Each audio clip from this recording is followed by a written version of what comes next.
President Trump and his supporters see far-left group Antifa as a grave threat to national security.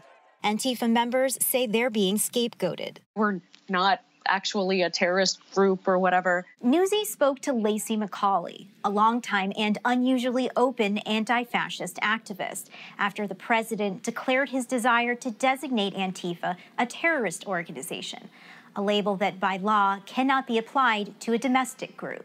Right now, some of my friends and family are like a little worried for me, of course. Like, you know, no level of silence is going to benefit me right now. McCauley says the secrecy of most black-clad members isn't just about avoiding police detection.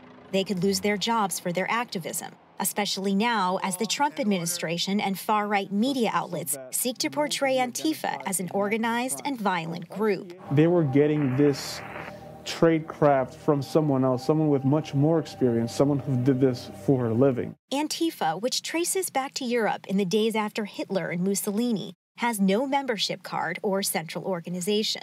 Antifa don't subscribe to the sort of predominant liberal values about respecting the opinions of your political opponents. They believe that given the history of the Holocaust and slavery and so forth, that white supremacist and fascist ideas aren't deserving of their respect. And in that way, they seek to do whatever is necessary to prevent these ideas from gaining a greater foothold in society.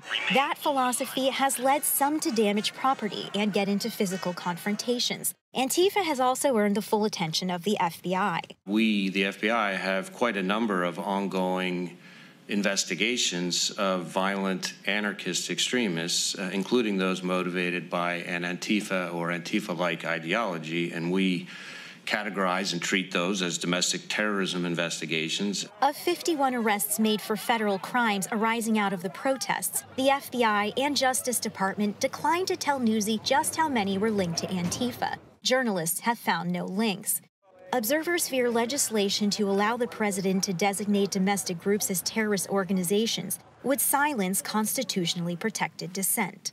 It has the threat of expanding that kind of criminalization or demonization to the entire radical left, since it's so unclear who is or is not Antifa, that in a kind of worst case scenario, anyone who has a politics to the left of Joe Biden could be viewed as a terrorist.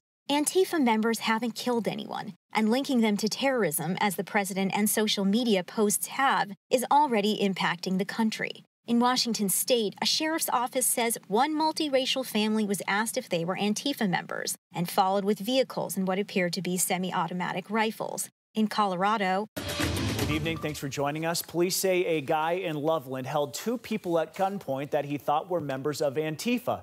Turns out they were roofing company employees working in his neighborhood. For McCauley, who says she's been harassed online and subjected to death threats, the work continues. You know, I'm not afraid. Sasha Ingber, Newsy, Washington.